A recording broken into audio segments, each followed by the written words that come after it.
संस्कृति में मध्य प्रदेश जगमगाते दीपक के समान है, जिसकी रोशनी की सर्वथा अलग प्रवाह और प्रभाव है।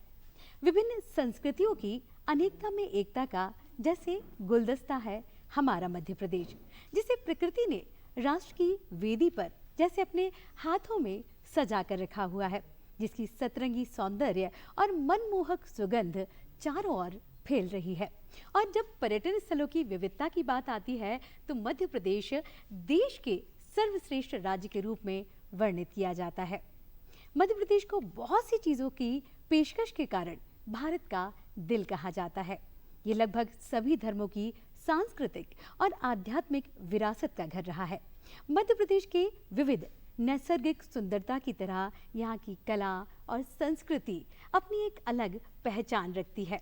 जी हाँ, और मध्य प्रदेश की कला, संस्कृति, परंपराएं, धरोहर आदि संजोकर रखने का श्रेय अगर किसी को जाता है तो वो जाता है संस्कृति विभाग को। ये कोई अतिशयोक्ति नहीं होगी। तो आज कार्यक्रम सामाजिक सरोकार में प्रदेश के संस्कृति, पर्यटन और आध्यात्म के संरक्षक यानी संस्कृति, पर्यटन, धार्मिक न्यास और धर्मस्व राज्य मंत्री स्वतंत्र प्रभार मध्य प्रदेश शासन माननीय श्री धर्मेंद्र सिंह लोधी जी हमारे इस कार्यक्रम में उपस्थित है। कार्यक्रम सामाजिक सरोकार में आपका बहुत बहुत स्वागत है सर कार्यक्रम में।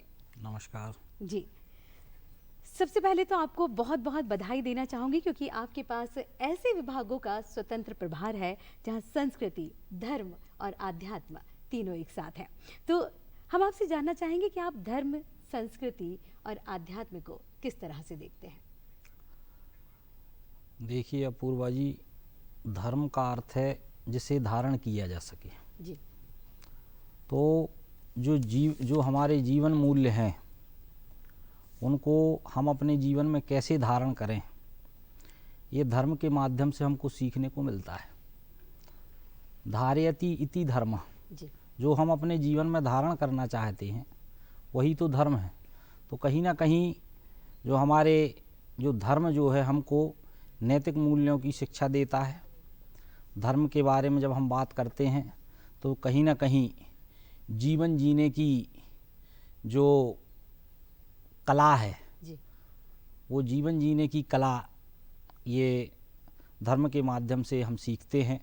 और निश्चित रूप से जो हमारा सनातन धर्म है वो कहीं ना कहीं वसुधैव कुटुंबकम की बात करने वाला धर्म है, जो कहता है कि अयम निज परोवेति गणना लघु चेतसाम उदार चरिता नाम तू वसुधैव कुटुंबकम। ये मेरा है, तुम्हारा, ये छोटे लोग बात करते हैं। ये हमारी भारतीय संस्कृति है, ये हमारी धर्म की महत्ता है कि हम कहते हैं कि सारा संसार ही हमारा कुटुंब है। तो कहीं ना कहीं जो धर्म है वो हमको जीवन जीने की कला सिखाता है। बिल्कुल। और जिसको हम अपने जीवन में धारण करते हैं, मेरा मानना है कि वही धर्म है। संस्कृति विभाग बहुत सारे आयोजन करता है, तमाम लोग उनसे जुड़ते हैं, कलाकारों के लिए बहुत आयोजन होते हैं, लेकिन विभाग के मंत्री होने के नाते आप क्या सोचते हैं कि हम आम जन को इन कार्यक्रमों से और कैसे जोड़ सकते हैं? देखो, भारतीय संस्कृति बड़ी महान संस्कृति है और जो हमारे सांस्कृतिक मूल्य हैं, सांस्कृतिक विचारधारा है, वो लोगों तक पहुँचे जी। और हम गर्व से कह सकें कि हम जो है वो भारतीय संस्कृति के संवाहक हैं। इसके लिए सांस्कृतिक विभाग निरंतर इस प्रकार के आयोजन करता है जिससे देश की, समाज की, धर्म और संस्कृति के बारे में लोग जागरूक हों। और इसको निरंतर आगे बढ़ाने के लिए हमारा संस्कृति विभाग निरंतर प्रयासरत है, कार्यरत है। इसके लिए विभिन्न प्रकार के कार्यक्रम, विभिन्न प्रकार के महोत्सव भी आयोजित किए जाते हैं। जी जी बिल्कुल, ताकि लोग आमजन की भी उसमें सहभागिता हो सके। सर, अभी बहुत इतिहास जो हमारे भारत ने रचा है, अयोध्या में राम जी की बाल स्वरूप की प्राण प्रतिष्ठा की गई है।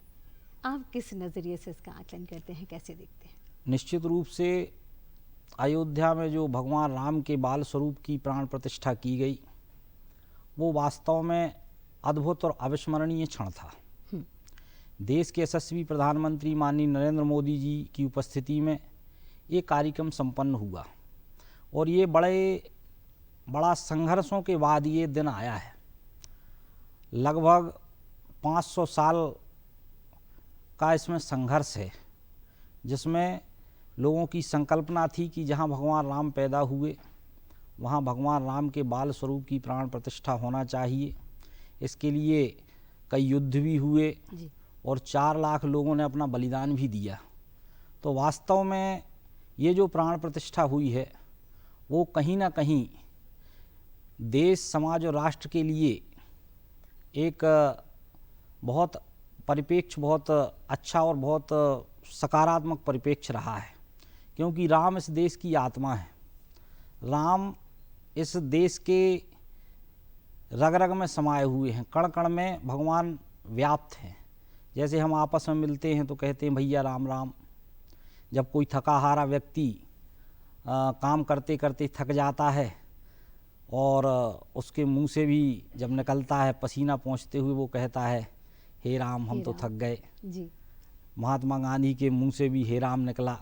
और जब व्यक्ति अंतिम यात्रा पे जाता है तो वो तो नहीं बोल पाता, लेकिन उसके पीछे खड़े लोग राम का नाम ले रहे होते हैं। जी जी बिल्कुल। तो कहीं ना कहीं भगवान राम के बाल स्वरूप की प्राण प्रतिष्ठा, ये मुझे लगता है ये ऐतिहासिक दिन था। और कहीं ना कहीं देश के यशस्वी प्रधानमंत्री माननीय नरेंद्र मोदी जी की जो सोच है कि इस देश को हमको राम राज्य की तरफ ले जाना है, तो राम राज्य की मुझे लगता है जो सोच है कि जो सबका साथ, सबका विकास, सबका विश्वास और सबका प्रयास, इस दृष्टि से भी मुझे लगता है कि राम राज्य की जो परिकल्पना हमारे भारतीय संस्कृति में की गई, जैसे गोस्वामी तुलसीदास जी लिखते हैं कि दैहिक दैविक भौतिक तापा राम राज काहू नहीं व्यापा। मतलब राम राज की परिकल्पना में ये है कि दैहिक दैविक भौतिक मतलब किसी प्रकार का किसी को कोई कष्ट ना हो, ये राम राज्य की परिकल्पना में ये बात की जाती है। और जब राम राज्य की परिकल्पना की बात आती है तो वहाँ हमारे संस्कारों की बात, नैतिकता की बात भी की जाती है। जैसे गोस्वामी तुलसीदास जी लिखते हैं कि प्रात काल उठ के रघुनाथा मात पिता गुरु नावही माथा। जब भगवान राम सुबह उठते थे तो सबसे पहले अपने माता पिता के चरणों में प्रणाम करते थे। तो कहीं ना कहीं मुझे लगता है कि राम राज्य की ओर ये देश बढ़ चला है जी। और जैसे देश के यशस्वी प्रधानमंत्री माननीय नरेंद्र मोदी जी का भी संकल्प है कि 2047 तक हम इस देश को विकसित देश की श्रेणी में लाकर खड़ा करना चाहते हैं। तो निश्चित रूप से मैं इस परिप्रेक्ष्य में मानता हूं कि ये बहुत ऐतिहासिक काम हुआ है और निश्चित रूप से ये ऐतिहासिक दिन हम सबको स्मरण भी रहेगा और युगों युगों तक याद भी किया जाता रहेगा। बिल्कुल सही कहा आपने कि रामराज की संकल्पना साकार होने का दिन था ये, जिसने युवाओं को भी संस्कृति और परंपराओं का बोध करवाया है। युवा भी इससे जुड़े और कहीं ना कहीं उनके मन में भी अपने धर्म को लेके, संस्कृति को लेके पावन विचार भी आए।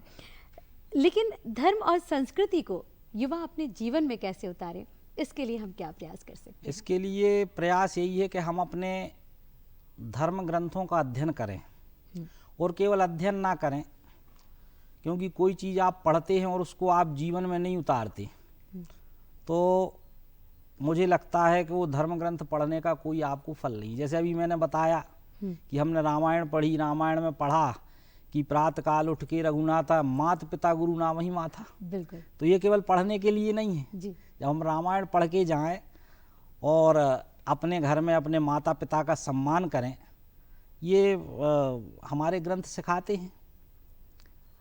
हनुमान जी की कथा आती है तो हनुमान जी समुद्र के किनारे खड़े हैं, तो वो सब कर सकते हैं, लेकिन वो सलाह किससे ले रहे हैं? उनको सलाह कौन दे रहा है? जामवंत जी दे रहे हैं। जी। जामवंत एक आप मान सकते हैं कि एक बुजुर्ग व्यक्ति का उदाहरण है। तो हम कितने भी पावरफुल क्यों ना हो जाएं, ये कथा हमको बताती कि हमें अपने घर के बड़े बुजुर्गों से ज़रूर सलाह लेना चाहिए। जी बिल्कुल, ये सारी तमाम चीज़ें और बातें हमारी परंपराएं हैं, जिसे पढ़ने के लिए नहीं, हमारे जीवन में उतारने के लिए, ताकि हम अपने जीवन को उन्नत और सफल बना सकें। हमारे प्रधानमंत्री जी हमेशा आह्वान करते हैं कि हमें हमारे देश की संस्कृति और भारतीयता पर गर्व करना चाहिए, निश्चित रूप पर होना चाहिए। इसको आप कैसे देखते हैं? देखिए, एक नरेंद्र वो थे स्वामी विवेकानंद, जो अमेरिका की धरती पर गए थे और उन्होंने अपनी भारतीय संस्कृति का, हिंदू धर्म की महत्ता को सभी धर्माचार्यों के बीच बताने का काम किया था। और उन्होंने कहा था कि गर्व से कहो कि हम हिंदू हैं, और हमारी भारतीय संस्कृति कितनी महान है उसके बारे में उन्होंने उस विश्व पटल पर पूरे विश्व को जागृत करने का काम किया था। वो उन्होंने कहा था कि जो अपनी अपनी बात करते हैं वो तो कुएं के मेंढक हैं। ये भारतीय संस्कृति है, ये सनातन धर्म है जो कहता है कि चाहे किसी भी रास्ते से जाओ पहुँचोगे उसी परमपिता परमेश्वर तक। सृष्टि के कण कण में, जर्रे जर्रे में वह परमपिता परमेश्वर समाया हुआ है।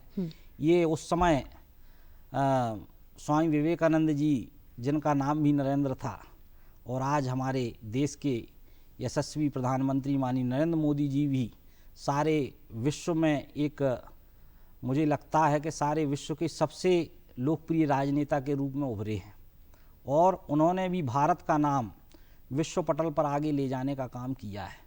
तो मैं देश के प्रधानमंत्री को भी बहुत बहुत बधाई देता हूं कि आपने जो देश को आगे ले जाने का काम किया है। आज अमेरिका चले जाओ तो मोदी मोदी, इंग्लैंड चले जाओ तो मोदी मोदी, फ्रांस चले जाओ तो मोदी मोदी।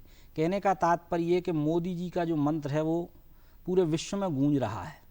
तो कहीं ना कहीं भारत की साख बड़ी है, क्योंकि देश के यशस्वी प्रधानमंत्री का मानना है कि ये देश परम वैभव के शिखर पर पहुंचना चाहिए, ये देश फिर से विश्वगुरु बनना चाहिए, बिल्कुल। ये देश क्रमांक 1 का देश बनना चाहिए, और ये देश इतना ताकतवर देश बनना चाहिए कि दुनिया की कोई ताकत हिंदुस्तान की तरफ नज़र उठा के ना देख सके। तो ये कहीं ना कहीं ये जो संकल्प है, उस संकल्प को लेकर देश के यशस्वी प्रधानमंत्री जी काम कर रहे हैं, और मुझे लगता है कि उनसे बहुत कुछ सीखने की आवश्यकता है।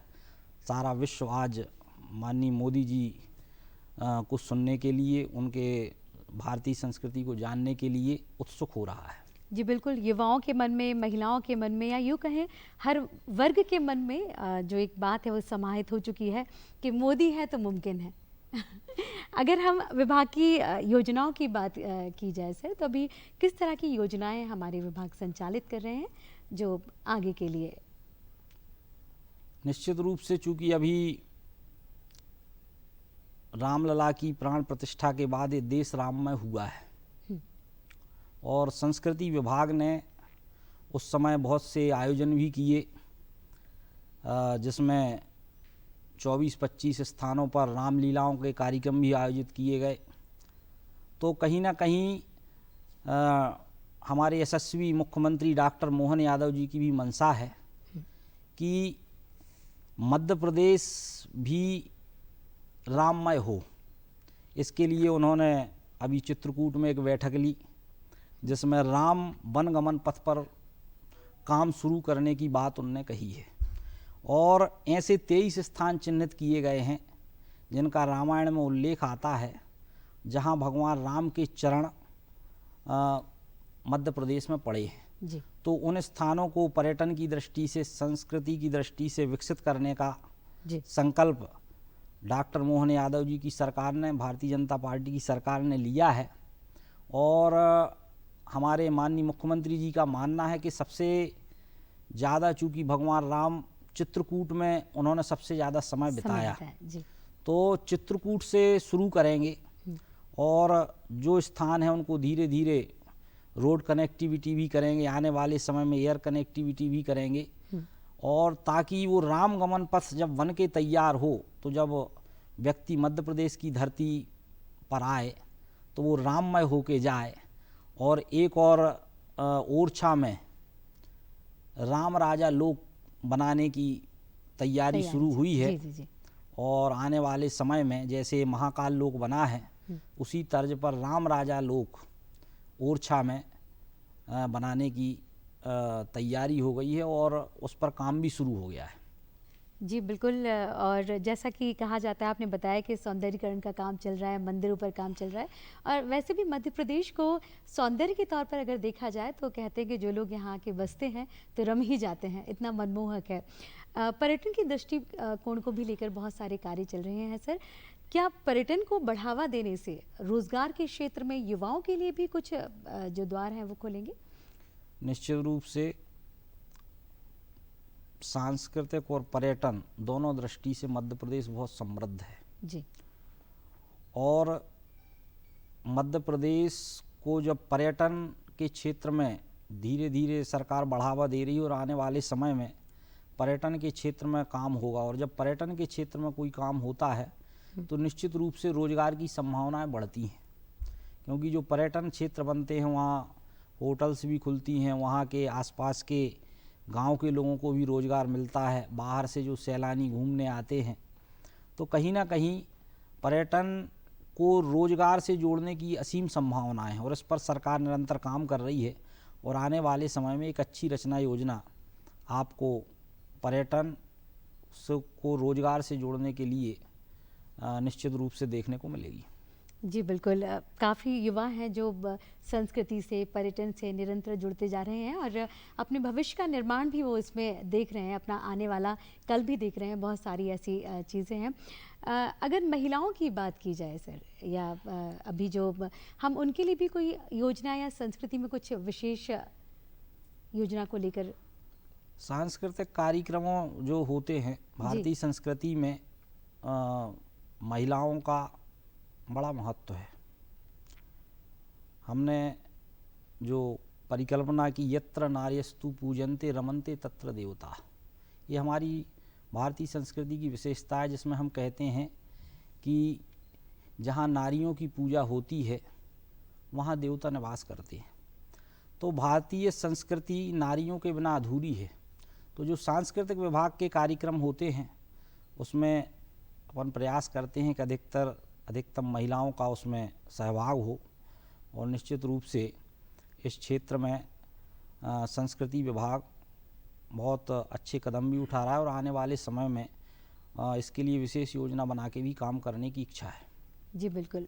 पर्यटन की अगर बात की जाए, आपने कहा कि बहुत सारा कार्य जो है पर्यटन विभाग के द्वारा संचालित है और विकसित भी कर रहे हैं पर्यटन क्षेत्र को।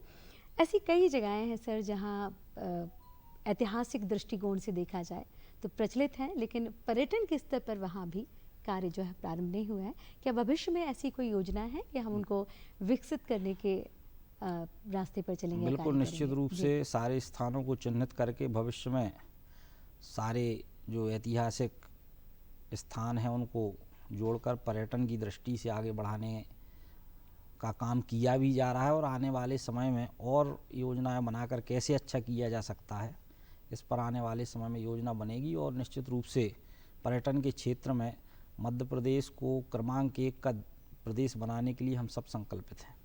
जी बिल्कुल। और अब हम चाहेंगे कि हमारे जो दर्शक हैं वो किस तरह से संस्कृति से, पर्यटन से और आध्यात्म से जुड़ें, जो हमारे प्रदेश के विकास के लिए भी सहयोगी हो और अपनी सहभागिता भी दे सके। हम चाहेंगे एक प्यारा सा संदेश आप हमारे दर्शकों को दें। मैं प्रदेश के और देश के युवाओं को यही संदेश देना चाहता हूँ कि हमारी भारतीय संस्कृति बड़ी महान है, और भारतीय संस्कृति के बारे में हम सब युवाओं को अध्ययन करना चाहिए। केवल पाश्चात्य अंधानुकरण से देश का भला होने वाला नहीं है। जब तक हम अपनी संस्कृति पर गर्व नहीं करेंगे, अपनी संस्कृति पर हम गौरव नहीं करेंगे, अपनी संस्कृति के बारे में जानेंगे नहीं, तब तक मुझे लगता है, क्योंकि कहा गया है कि जिसको न निज देश न निज जाति पर अभिमान है वह नर नहीं नर पशु नरा और मृतक समान है जी। तो कहीं ना कहीं अपनी संस्कृति पर, अपने देश पर हर युवा को गर्व होना चाहिए। और मैं युवाओं को ये संदेश देना चाहता हूँ कि देश, समाज और राष्ट्र के लिए काम करने के लिए आगे आएँ, क्योंकि मेरा ये मानना है कि जब देश परतंत्र होता है तो देश को स्वतंत्र कराने के लिए देश पर मर मिटने वाले लोगों की आवश्यकता होती है। बिल्कुल। लेकिन जब देश स्वतंत्र हो जाता है तो ये देश क्रमांक 1 का देश कैसे बने, ये देश आगे कैसे बढ़े, इस विजन को लेकर देश के लिए जीने वाले लोगों की आवश्यकता होती है। तो मैं युवाओं से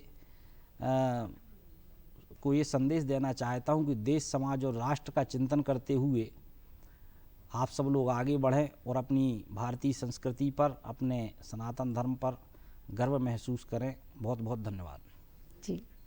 हमारे इस कार्यक्रम सामाजिक सरोकार में आज माननीय संस्कृति मंत्री श्री धर्मेंद्र लोधी जी हमसे जुड़े और उन्होंने बताया कि किस तरह से युवाओं को संस्कृति से, आध्यात्म से जुड़ना चाहिए। अपने पर्यटन को लेकर हम सबकी सहभागिता होनी चाहिए, क्योंकि जैसा कि उन्होंने कहा कि ये देश हमारा है, प्रदेश हमारा है और हम इसे तभी पूरी तरह से विकसित कर पाएंगे जब हम इसे दिल से अपना मानेंगे और इसके हर कार्य को सिर्फ ये समझकर करेंगे कि हम यहाँ के नागरिक हैं और ये हम सबका दायित्व है। इन तमाम जानकारियों के लिए, इन संदेश के लिए आपका बहुत बहुत धन्यवाद। हमारे शो में आने के लिए भी आपका बहुत बहुत धन्यवाद। और आप सभी को भी हमारे इस कार्यक्रम सामाजिक सरोकार से नमस्कार और आप अपना ध्यान रखिए, ख्याल रखिए। नमस्ते।